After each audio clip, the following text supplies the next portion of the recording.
Hello and welcome to Nice and Blunt. It's Monday and week 10 is pretty much in the books. We got one game left, so it's time to look to next week, keep looking forward, and if we can improve our team, we definitely want to. So it's time to take a look at those waiver claims. I'm going to give you all of the priority pickups in my opinion. Let's go.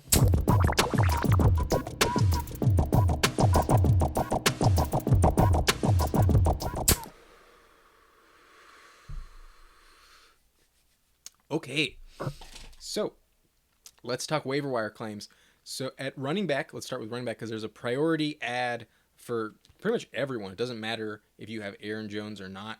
He got injured, and for at least 1 to 2 weeks, AJ Dillon is going to be the starter in Green Bay, and he is immediately a top 10 running back. So if you are looking for help at the running back position, or you just want to play keep away from your league mates, I think AJ Dillon is the number one claim this week. If you have that number one priority, take AJ Dillon.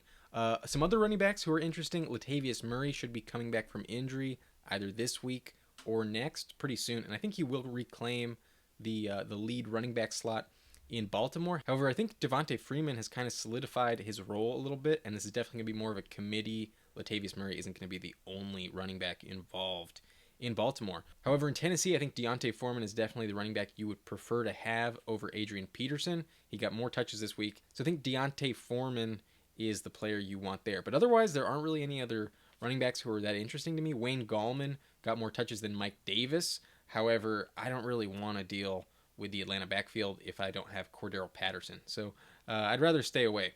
But let's pivot to wide receiver because there's a few names who I think can definitely help you win your league. I think Darnell Mooney, the number one wide receiver in Chicago, is very interesting. On the season, he's averaged 6.5 targets per game, and in the last 5 games, he's had 3 touchdowns. The last time we saw him, he had 2 touchdowns in one game. It was garbage time, but if Justin Fields is looking to throw the ball to anyone first, it's definitely Darnell Mooney. They mentioned how Mooney was the player who stayed late at practice to catch balls from Justin Fields, and that really helped in their connection. So a little bit of a dig to Allen Robinson when I heard that on the broadcast, but I think Darnell Mooney's future in Chicago is very bright, and he's definitely a player that can help you. There's definitely some upside and a decent floor with Darnell Mooney. Bryan Edwards is also a little bit interesting in Las Vegas. He's definitely the deep threat now that they don't have Henry Ruggs. They did add Deshaun Jackson, but as we saw this week, he caught the deep pass but then fumbled,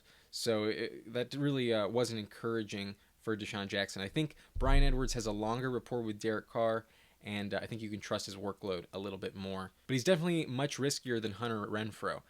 In New England, they've won 4 straight games, and even though there isn't that much upside in this offense, it's definitely a run-first team. I think that Kendrick Bourne is the most appealing wide receiver.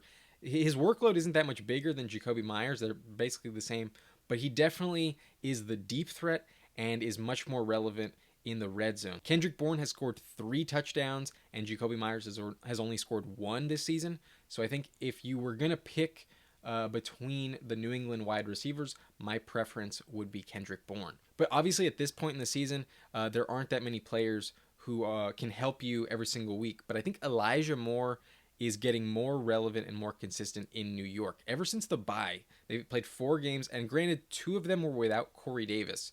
However, Elijah Moore is getting 6.5 targets per game and has scored 4 touchdowns in his last 4 games following the Week 6 bye. So that last point in particular makes me think that they reevaluated the roster and wanted to get the rookie more involved through the second half of the season. And I think that workload is something that you can count on because even with Corey Davis in the lineup this week, he also saw 6 targets. I would still prefer Corey Davis. However, I think Elijah Moore is the only other Jets wide receiver who is worth being rostered. I think I'd rather drop Jamison Crowder. But then at quarterback, I mentioned Kendrick Bourne earlier, and that means Mac Jones is a pretty relevant fantasy starter in 2 quarterback leagues as well. He's only rostered in 14%, so odds are he might be available. And even though, like I mentioned, this is a run-first team, he is playing pretty decent. In his last 5 games, he's averaging 218 passing yards per game, so nothing amazing there.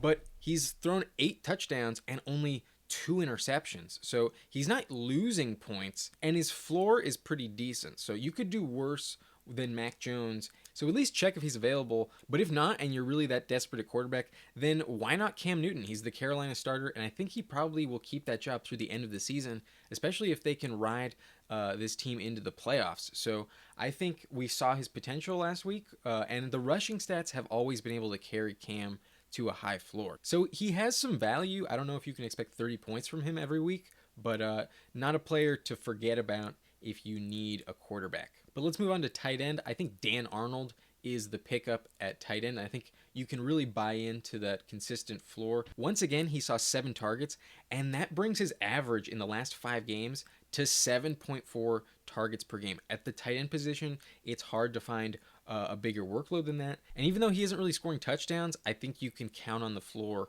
with Dan Arnold. He's a quality top 10 tight end, but Gerald Everett is also an interesting player as well. Part of the reason he had a good game was because DK Metcalf and Tyler Lockett were really shut down, so his volume may come down, but he caught all 8 of his targets. So I think that's a connection that needs to be relevant if the Seahawks are going to make a playoff push through the rest of the season. However, he's definitely more of a desperate pickup, probably outside the top 15 in my weekly rankings. And then at defense, there's a few interesting streamers. I like the 49ers at Jacksonville. I like the Panthers versus Washington. And I also like the Dolphins at the Jets. I think those are the best pickups who have the most upside at defense. But if you enjoyed this video, be sure to subscribe to the channel and hit the like button for more content. My name is Adam Riancho, and thank you for watching Nice and Blunt.